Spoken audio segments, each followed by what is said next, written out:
आत्मा दे विच हर वक्त भलाई है, या कह सकते हैं विचारां विच भलाई है, कर्मां दे विच भलाई है। उस आत्मा की खूबसूरती नूं बयान नहीं किया जा सकता। सो सतगुरु सच्चे पातशाह जी इत्थे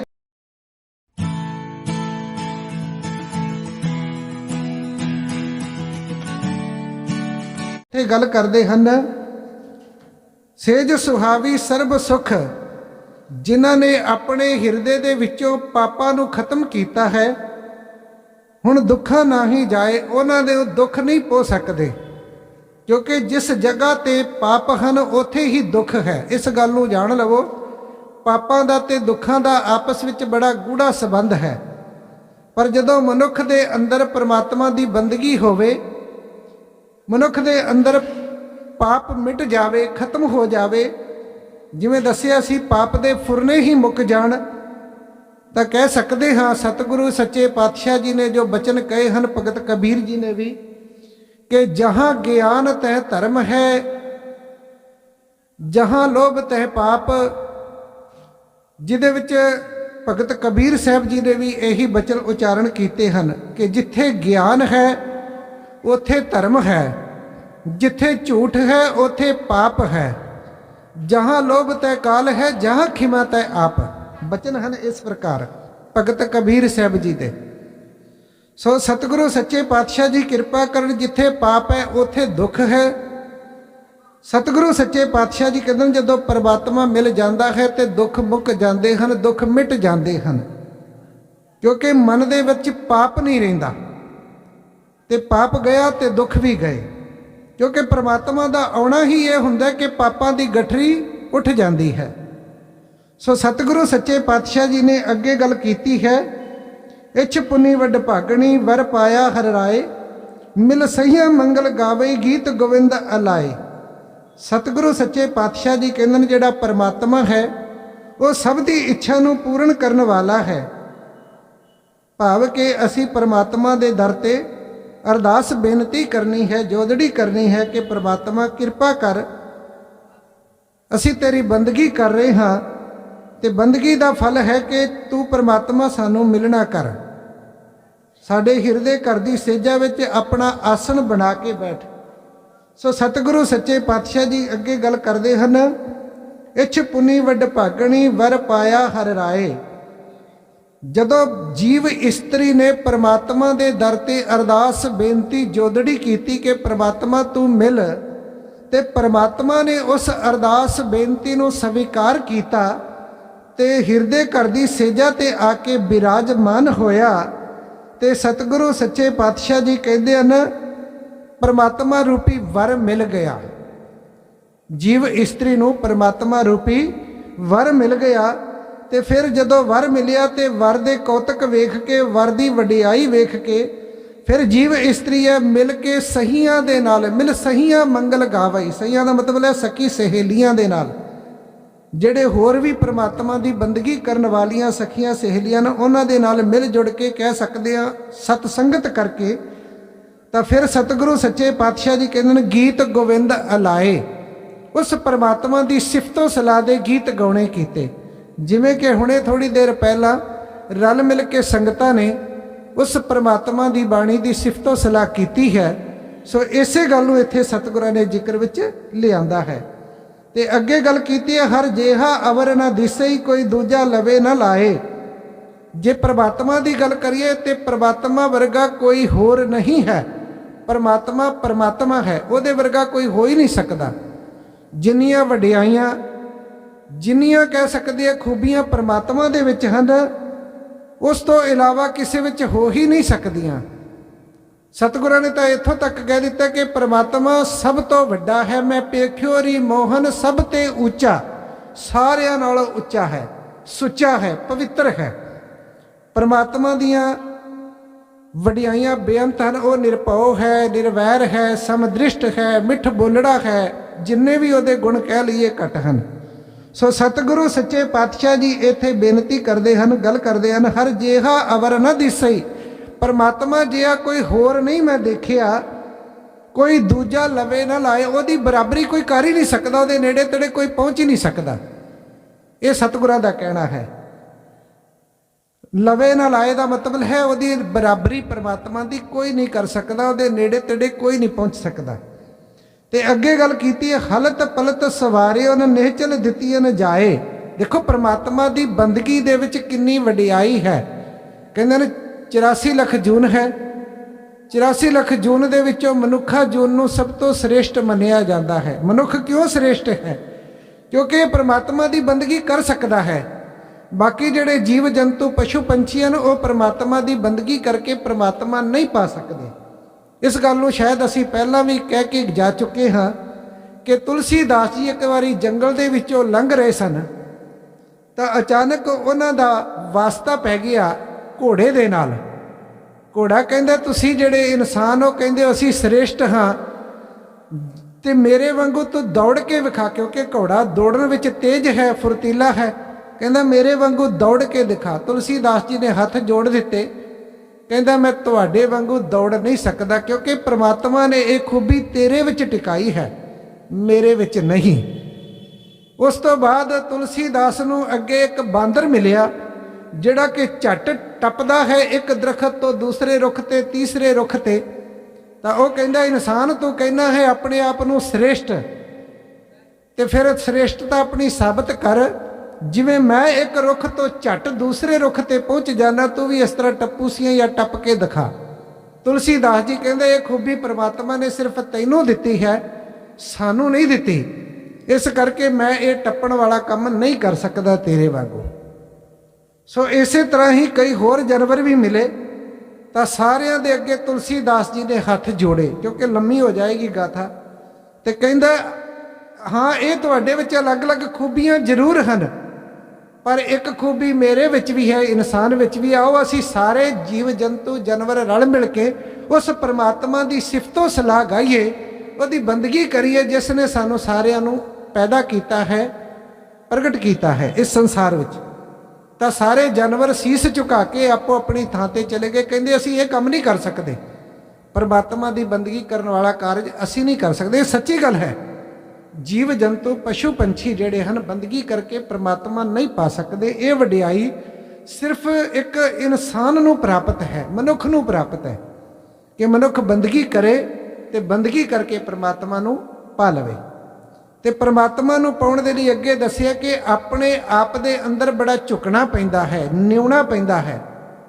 ਜਿਵੇਂ ਕਿ ਸਤਿਗੁਰਾਂ ਦੀ ਬਾਣੀ ਵੀ ਕਹਿੰਦੀ ਹੈ, ਸੁਖੀ ਬਸੈ ਮਸਕੀਨੀਆਂ ਆਪ ਨਿਵਾਰ ਤਲੇ, ਵੱਡੇ ਵੱਡੇ ਅਹੰਕਾਰੀਆਂ ਨਾਨਕ ਗਰਭ ਗਲੇ। ਵੱਡੇ ਵੱਡੇ ਹੰਕਾਰੀ ਵੀ ਚਲੇ ਗਏ, ਦੁਨੀਆ ਤੋਂ ਆਏ। ਵੱਡੇ ਵੱਡੇ ਕਹਿ ਸਕਦੇ ਹਾਂ ਜਿਨ੍ਹਾਂ ਦੇ ਕੋਲ ਬਹੁਤ ਜ਼ਿਆਦਾ ਮਾਲ ਅਸਬਾਬ ਸੀ, ਪੈਸਾ ਧੇਲਾ ਸੀ, ਪਦਵੀ ਸੀ, ਵੱਡੇ ਵੱਡੇ ਚਲੇ ਗਏ। ਪਰ ਜਿਹੜੇ ਮਸਕੀਨੀਆਂ ਦਾ ਮਤਲਬ ਹੈ ਜਿਨ੍ਹਾਂ ਨੇ ਆਪਣੇ ਆਪ ਨੂੰ ਮਿਟਾਇਆ ਹੈ, ਆਪਣੇ ਆਪ ਨੂੰ ਅੰਦਰੋਂ ਮੈਂ ਨੂੰ ਮੁਕਾਇਆ ਹੈ, ਉਹਨਾਂ ਨੂੰ ਕਿਹਾ ਜਾਂਦਾ ਹੈ ਮਸਕੀਨ।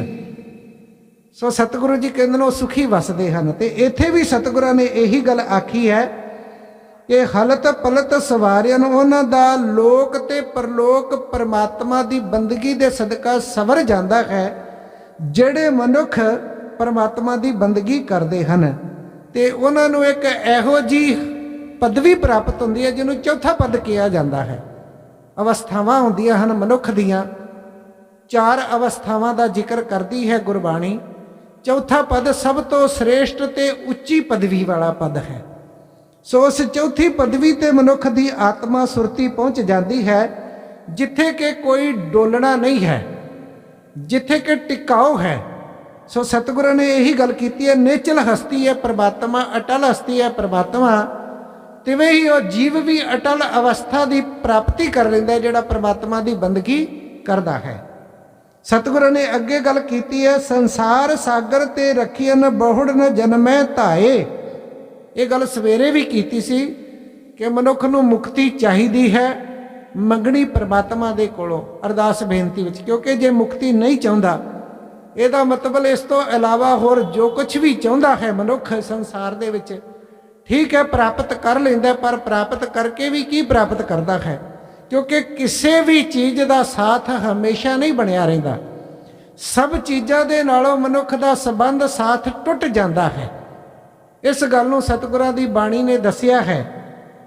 सो सतगुरु सच्चे पातशाह जी इत्थे कहंदे ने जे मिलिया है तो परमात्मा तो इहदा साथ हमेशा है, जे परमात्मा का नाम मिलिया इहदा भी साथ हमेशा है। जय मात पिता सुत मीत ना भाई, मनोहा नाम तेरा संग सहाई। जय महाभयान दूत जम दलै, ते केवल नाम संग तेरे चलै। जय मुश्किल होवे अत भारी, मुश्किल समय दे विच भी परमात्मा दे नाम ने मददगार होना है। जय मुश्किल होवे अत भारी, हर को नाम खिन महे उधारी। सो ये नेचल अवस्था किहड़ी है, सवेरे असी गल करदे करदे अद्धी गल छड्ड गए सां। गुरु हरगोबिंद साहिब जी की गल कीती सी। गुरु हरगोबिंद साहिब जी दिखते बड़े सोहने सन, उन्हां दा जुस्सा बड़ा तकड़ा सी। ते जिहड़ी जहांगीर दी पत्नी सी नूर जहां, वह भी अपने आप च बड़ी सुंदर सी। उन्होंने भी अपनी सुंदरता ते घमंड सी, माण सी। वो सतगुरां दे दरबार विच उन्हां दी वडियाई सुन के मत्था टेकण जदों आई ते सतगुरां दी सुंदरता नूं वेख के सुंदरता ते कायल हो गई। कह सकते कुछ पल दे लई भरम गई, डोल गई। जदों सतगुरां नूं मत्था टेकिया ते सतगुरां ने उहदे सीस ते हथ रख के उहनूं आशीर्वाद दिता। ते वो नूर जा कहंदी है, ये इतिहासकारां ने दस्सिया है, नूर जा कहंदी है कि मैं मेरी दिली इच्छा है कि तुसी मेरे सीस ते नहीं मेरी पिठ ते हथ रख के मैनूं आशीष दिओ, आशीर्वाद दिओ। तो सतगुरु जी कहंदे असी तो सिर्फ अपनी इस्त्री नूं ही छूया है, इस तो इलावा असी सब नूं पराई इस्त्री समझदे आ, असी उहनूं हथ नहीं ला सकते। जदों ये गल सुनी नूर जा ते उहदियां अखां खुलियां रह गईयां, उहनूं खूबसूरती ते बड़ा माण सी। कहंदी कि तुसी अपने मन ते इन्ना काबू किवें पाया है, ये निचल अवस्था, ये अडोल अवस्था किवें प्राप्त की है। तो सतगुरां ने जवाब दिता, कहंदे असी परमात्मा नूं ते मौत नूं कदे विसारदे नहीं, भुलदे नहीं। इस करके ये अवस्था सदीवी तौर ते बनी रहिंदी है। ते ये गल सवेरे भी आखी सी कि मनुख की ये अवस्था एक बारी अगर बन जाए, पहली गल तो बनती नहीं, जे बन जाए तो फिर ये जाती नहीं। ये अवस्था सदीवी तौर पर बनी रही है, परमात्मा की कृपा हमेशा बनी रही है। सो सतगुरु ने इत्थे यही गल की है अगे, संसार सागर ते रखिए न बहुड़ न जन्मे धाए। वो जीव संसार समुंदर तो भवसागर तो पार लंघ जाता है। परमात्मा आप हाथ दे के उसकी रक्षा करता है।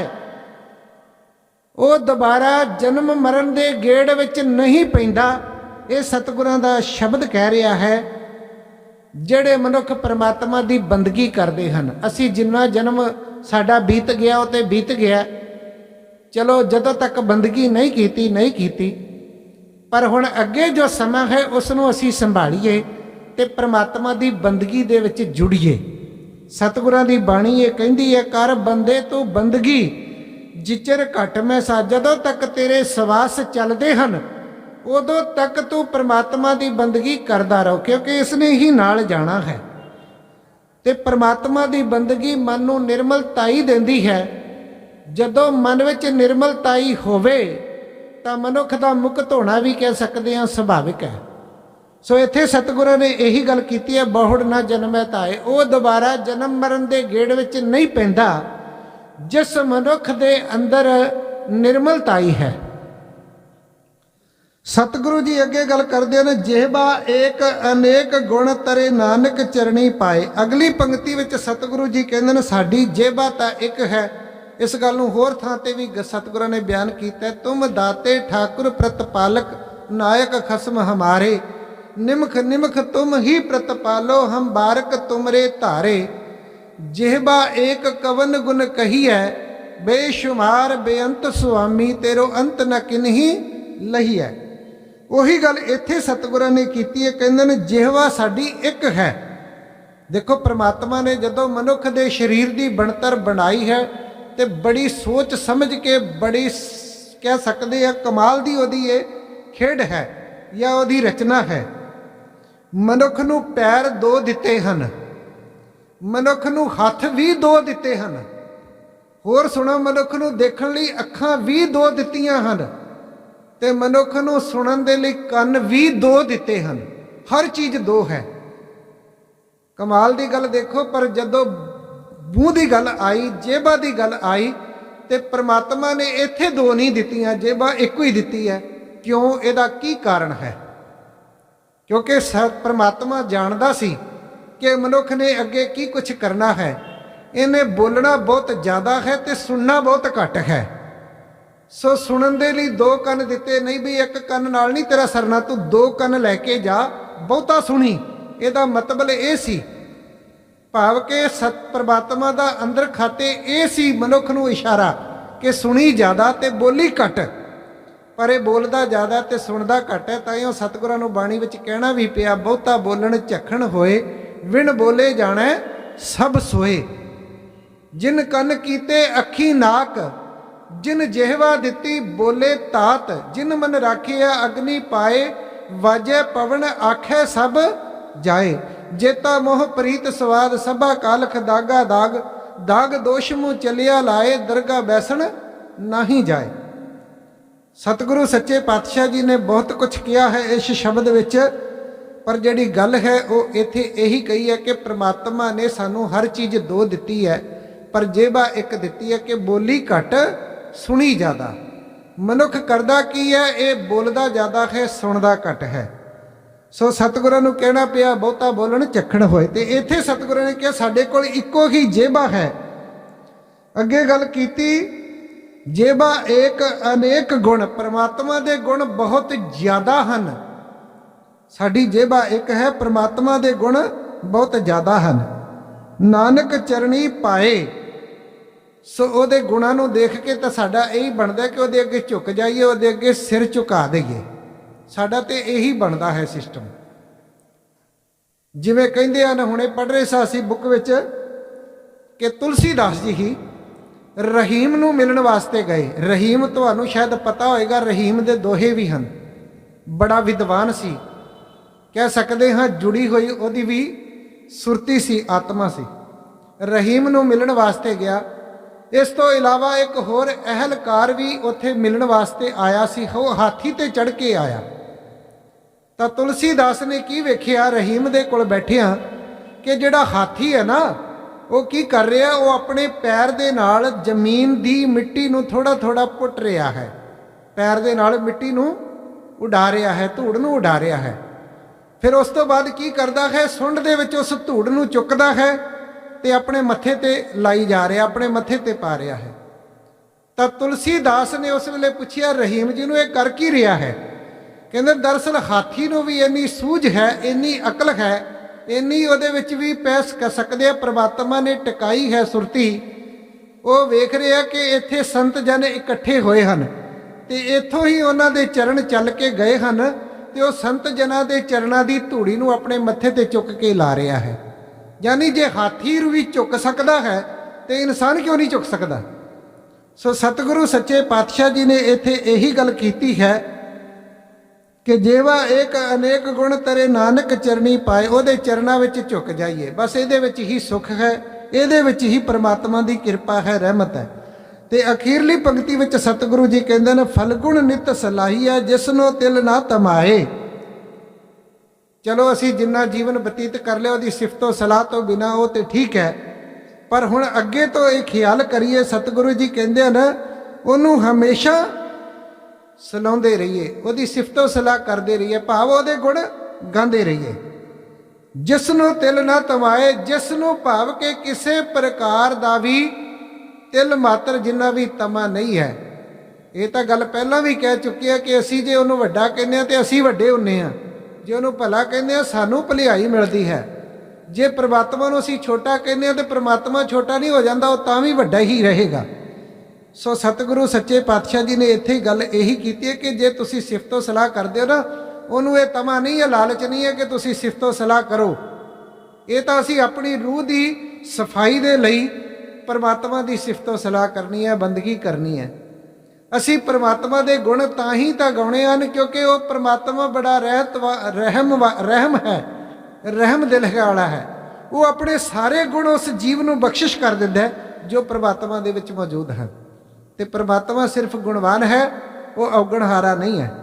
ਸੋ ਇੱਥੇ ਸਤਿਗੁਰੂ ਸੱਚੇ ਪਾਤਸ਼ਾਹ ਜੀ ਨੇ ਇਹੀ ਗੱਲ ਕੀਤੀ ਹੈ, ਫਲਗੁਣ ਨਿਤ ਸਲਾਹੀਐ ਜਿਸ ਨੂੰ ਤਿਲ ਨਾ ਤਮਾਏ। ਸਮਾਂ ਹੋ ਗਿਆ ਹੈ, ਸੋ ਇੱਥੇ ਹੀ ਵਿਚਾਰਾਂ ਦੀ ਸੰਪੂਰਨਤਾ ਹੈ। ਫੱਗਣ ਦਾ ਮਹੀਨਾ ਆਪ ਸਭ ਸੰਗਤਾਂ ਨੂੰ ਮੁਬਾਰਕ ਹੋਵੇ। ਸਾਰਿਆਂ ਦਾ ਇਹ ਮਹੀਨਾ ਨਾਮ ਜਪਦੇ ਆ, ਕਿਰਤ ਕਰਦੇ ਆ, ਵੰਡ ਛਕਦੇ ਆ, 5 ਮਿੰਟ ਹੋਰ ਲੈਣੇ ਪਾਲ ਵੰਡ ਛਕਦੇ ਆ, ਪਰਮਾਤਮਾ ਦੀ ਸਿਫਤੋ ਸਲਾਹ ਕਰਦੇ ਆ, ਬਤੀਤ ਹੋਵੇ। ਸੋ ਸਤਿਗੁਰੂ ਸੱਚੇ ਪਾਤਸ਼ਾਹ ਜੀ ਕਿਰਪਾ ਕਰਨ।